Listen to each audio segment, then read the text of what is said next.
Бул суунун ичинде жаныбарлар өлүп жатат. Балдардын памперстери, шамалдан учуп келген ар кандай пакет баштыктар.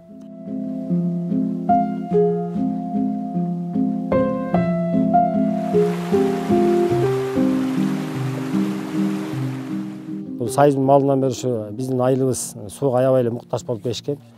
Себеби колонкалар жок. Союз кезинде салынып тур, бирок чала бүтүп калып, элдер ушу ичкен жок да. Себеби ошол элибиз 10 арча оттук суусу, ошол 10 арча суусунан алып келишет.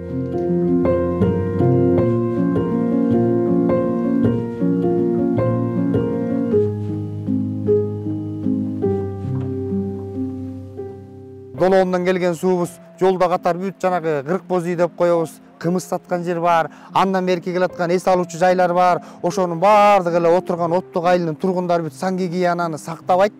Көрүп эле турсак, ушул суунун жээгине эле туалет куруп коюшкан, же болбосо кандайдыр бир очоккана салып, эт бышыруучу жай кылып койгон. Ошол жердеги баягы калган таштандырдын баарына эле эч ким аякта урна жок, тазалык машинасы барбайт, талагы эле таштап кете беришет. Жаан чачын болот дегендей, анан эле кайра ушул сууга кошулуп эле келе берет.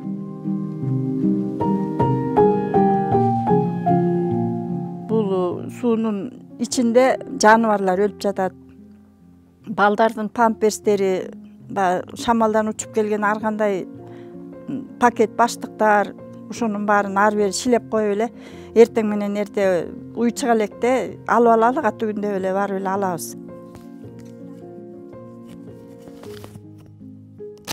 Мына бул мындагы суудан алып туруп, чака тиги канистрден бул чакага куябыз, чакадан кайра минтип эле куябыз тундуруп.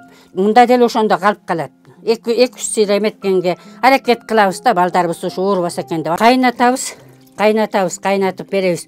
Балдар кээде суу сап калат да, кайнатып туруп коюп коебуз. Андан үстүн жаап, анан аны иче беришет. Бул көчөдөгү жаман суудан ичпесе экен деп жакшы эле аракет кылабыз биз.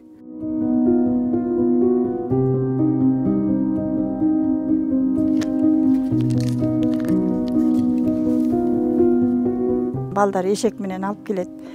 Анын дагы көйгөйү көп. Ушу кыштын күнү тоңгондо балдар тайгаланып кирип кетип, ошол жерден бир бойго жеткен 11-класстын кызы агып кетип, канча күн бою ушул суу муз талкалап, канча элдер суу кечип кыштын күнү.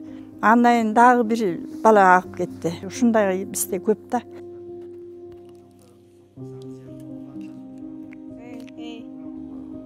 Расчет мурунку баа менен азыркы баа айырмасы бар. Кошумча каралып атат.